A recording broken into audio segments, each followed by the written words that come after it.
दूसरों के मन को पढ़ने वाली रहस्यमयी ध्यान विधि। बुद्ध पुरुषाचार्य ओशो द्वारा सुनाई गई एक कहानी अपने शब्दों में सुनाने का प्रयास करता हूँ।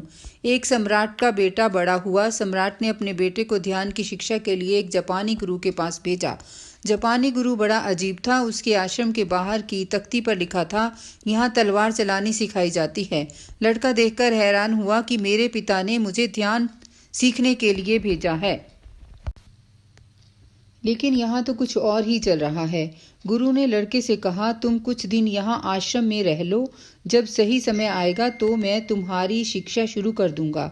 महीनों बीत गए। एक दिन गुरु आए और बैठे हुए शिष्य पर लकड़ी की मदद से पीछे से हमला कर दिया। शिष्य डर से चिल्लाने लगा और गुरु से बोला, आप पागल मालूम होते हो।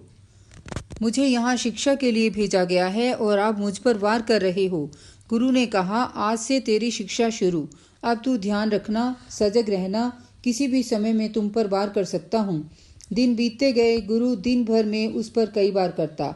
शिष्य कुछ वारों से बच जाता और कुछ से नहीं बच पाता।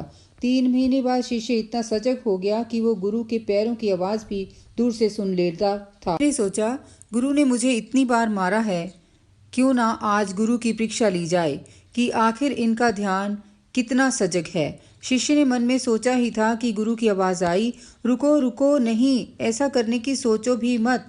मेरी हड्डियां बूढ़ी हो चुकी हैं, मुझे मत मारना। शिष्य हैरानी से बोला, आपने मेरे मन की बात कैसे जान ली? गुरु ने कहा, बेटा, अब मन इतना शांत और ध्यान इतना सजग हो चुका है कि मैं अब दूसरों की भावनाओं और मन के विचारों को पढ़ लेता हूँ। बेटा अपने सम्राट पिता के महल वापस लौट आया। पिता ने पूछा, कैसे थे तुम्हारे गुरु? बेटे ने कहा, गुरु ने मुझे तलवार चलाना तो नहीं सिखाया, लेकिन अब कोई मुझ पर वार नहीं कर सकता। मेरा ध्यान इतना सजग और तीव्र हो चुका है। दोस्तों, एक शांत और सजग मन आपके जीवन में ध्यान को जन्म देता है।